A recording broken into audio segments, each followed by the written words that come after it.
एस्ट्रोसेज वार्ता astrosage.com के प्रमाणित और प्रीमियम एस्ट्रोलॉजर से करें कभी भी सीधे फोन पर बात।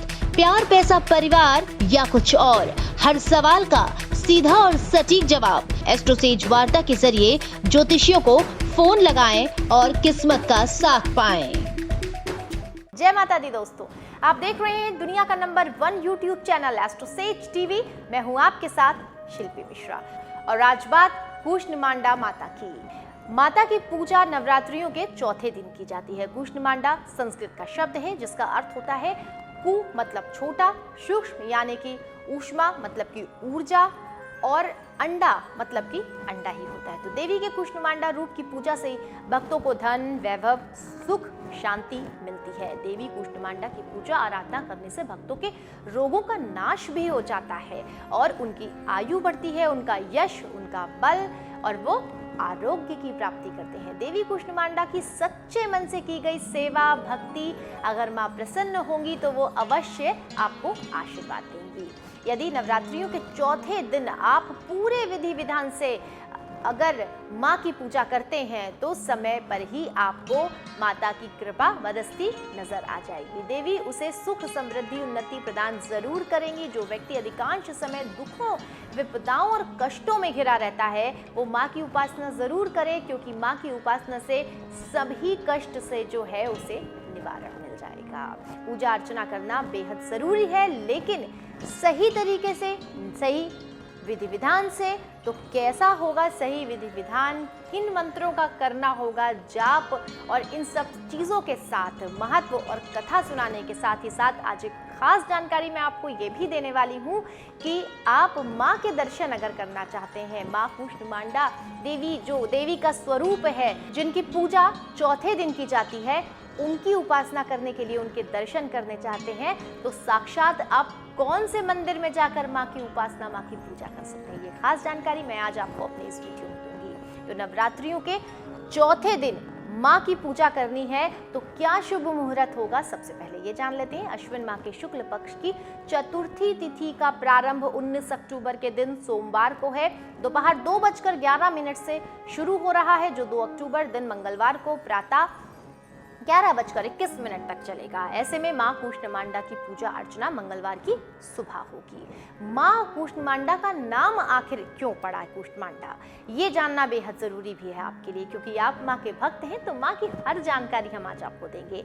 देवी के नाम का अर्थ आपको हमने बताया, जो कि संस्कृत का शब्द है, जो कई शब्दों से मिल करके बना है, जैसे कि कु जिसका अर्थ छोटा, ऊष्मा यानी उनका अर्थ है ऊर्जा और अंडा जिसका मतलब होता है अंडा।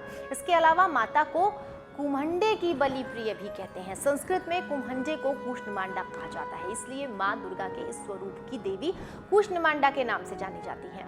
देवी दुर्गा के कुष्णमांडा स्वरूप की पूजा करने से भक्तों के जीवन में धन, धान, सुख, शांति सब कुछ मिलता है। हम आपको पहले भी बता चुके हैं और एक बार फिर से बता रहे हैं दोस्तों, इसलिए जरूर माँ की पूरे सच्चे मन से उपासना कीजिए। कुष्णमांडा का स्वरूप कैसा है ये भी जानिए। अलौकिक स्वरूप है माँ का। नवरात्रियों के चौथे दिन देवी कुष्णमांडा की पूजा का विधान है। अगर कुष्णमांडा देवी के स्वरूप की बात की जाए तो 8 भुजाओं वाली जो ये देवी है, इन्हें अष्टभुजा देवी भी कहा जाता है।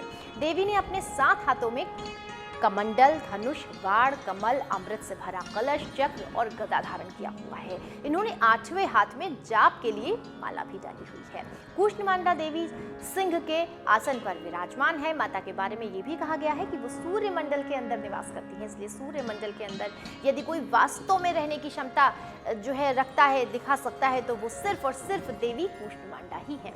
शास्त्रों के अनुसार माता कुष्णमांडा सूर्यदेव को दिशा और ऊर्जा देती हैं। देवी दुर्गा के अनुसार संहार असुरों का करने वाली भी देवी दुर्गा ने असुरों का संहार करने के लिए कुष्णमांडा स्वरूप को धारण किया था। तो कुष्णमांडा की अगर आप पूजा करते हैं, माँ की उपासना करते हैं तो किस मंत्र का जाप करें ये भी जानना बेहद जरूरी है। तो आपकी स्क्रीन पर एक मंत्र दिख रहा होगा आपको दोस्तों, इस मंत्र का अगर आप उच्चारण करते हैं, इन दोनों मंत्रों का अगर आप उच्चारण करते हैं तो आपकी जो पूजा है वो बेहद सफल होने वाली है। तो चलिए आगे आपको ये भी बता देते हैं कि माँ की उपासना करते वक्त आप किस तरह से करें, कौन सा वस्त्र पहने, किस रंग का वस्त्र पहने, ताकि माँ आपसे प्रसन्न हो। तो नवरात्रि के चौथे दिन कुष्मांडा देवी की पूजा कर रहे हैं आप, रंगों का विशेष ध्यान भी रखिए। ऐसी मान्यता है कि माता का जो निवास स्थान सूर्य मंडल के बीच में होता है और कुष्मांडा देवी को प्रकृति की देवी भी कहा जाता है, इसलिए हरा रंग इनके लिए खास बताया गया है। यानी कि यदि आप देवी की पूजा हरे रंग के वस्त्र पहनकर करते हैं तो आपको सुख और समृद्धि आपकी बढ़ोतरी होने वाली है। शास्त्रों में यह भी कहा गया है कि कुष्मांडा देवी ने पहले स्वयं की सृष्टि की रचना की और फिर अंत में उन्होंने इस दृष्टि को खुद अपने अंदर ही समाहित कर लिया। अब कैसे करनी है माँ की पूजा, ये भी जान लीजिए। नवरात्रियों के चौथे दिन सुबह जल्दी उठना है, आपको स्नान करना है और फिर हरे रंग के साफ वस्त्र पहन लेने हैं। स्नान के बाद सबसे पहले कलश की पूजा करना है, आपको नियम मैं पहले भी बता चुकी हूँ। उसके बाद देवी कुष्मांडा का ध्यान करना है और हरे रंग के आसन पर बैठकर देवी की उपासना करनी है। देवी कुष्मांडा को धूप, गंध, अक्षत, लाल फूल, सफेद कुमांडा, फल, सूखे मेवे और सौभाग्य का सामान इत्यादि अर्पित करना है। माता कुष्मांडा को फल इत्यादि का भोग लगाएं। इसके अलावा देवी को मालपुए, हलवा, दही का भोग भी आप लगा सकते हैं। अंत में माँ कुष्मांडा की आरती करें, मंत्रों का उच्चारण करें, जिससे आपको बेहद शुभ फल मिलेंगे, आपकी परिवार में खुशियाँ आएंगी, ऐसी आप मंगल कामना करिए। पूजा के बाद प्रसाद को सभी में वितरित कर दीजिए, साथ ही माँ का आशीर्वाद लीजिए। देवी कुष्मांडा की पूजा से होने वाले लाभ क्या होते हैं ये भी जान लीजिए। तो व्रत और पूजन से जातक के अंदर के जो सभी प्रकार के भय हैं, डर है, वो दूर हो जाएगा, क्योंकि माँ का जो अलौकिक स्वरूप है, माँ की जो प्रतिमा है, माँ की जो छवि है, वो आपके अंदर एक नई तरह की ऊर्जा भर देती है। देवी साधकों का रोग शोक सब कुछ दूर हो जाएगा, आपकी लंबी उम्र होगी, यश बल में, आपकी जो है बुद्धि में आपको बल मिलेगा, आशीर्वाद माँ का आपको मिलेगा। कुष्मांडा के बारे में ये भी कहा जाता है कि अगर कोई थोड़ी सी भी लेकिन उनकी सच्ची सेवा कर लेता है तो माँ अवश्य प्रसन्न होती हैं। यानी अगर सच्चे मन से आपने उनकी उपासना की है तो माँ आप पर जरूर प्रसन्न होंगी, आपकी मनोकामना वो अवश्य पूरी करेगी। इसके साथ ही जो इंसान श्रद्धा से माता की उपासक होते हैं वो माता रानी उनसे ज़रूर प्रसन्न होकर उन्हें फल देती हैं। अगर कोई व्यक्ति लगातार कड़ी मेहनत कर रहा है, इसके बाद भी उसको अपने मन के अनुसार जो है उनकी इच्छा के अनुसार उन्हें फल नहीं मिल रहा है, तो कुष्मांडा देवी आपकी इस पूजा से प्रसन्न होकर आपकी मन की मुराद को अवश्य पूरा करेंगी। माँ कुष्मांडा सूर्य का मार्गदर्शन करती हैं, इसलिए इनकी पूजा से सूर्य ग्रह के जो दुष्प्रभाव हैं आपके जीवन में आ रहे हैं वो भी दूर हो जाएंगे।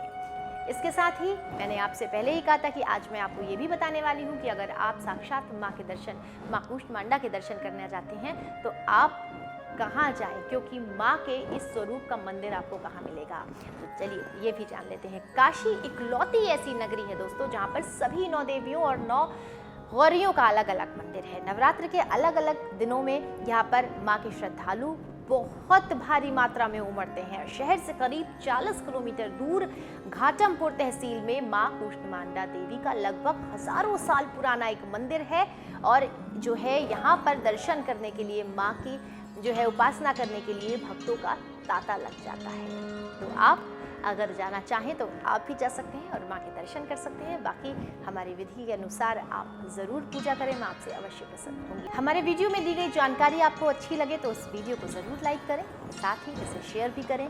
अगर आपने अभी तक हमारे YouTube चैनल को सब्सक्राइब नहीं किया है तो सब्सक्राइब ज़रूर करें। इसके साथ ही बेल आइकन भी प्रेस करें, क्योंकि तमाम जानकारियाँ मैं आपको देने वाली हूँ, आपको बताने वाली हूँ कि 5वें दिन, 6ठे दिन, 7वें दिन, 8वें दिन, 9वें दिन आपको कैसे करनी है माँ की उपासना, माँ के किन स्वरूपों की उपासना करनी है। इसके साथ ही मैं आपको अंतिम दिन माँ का विसर्जन कैसे करना है ये भी बताऊंगी।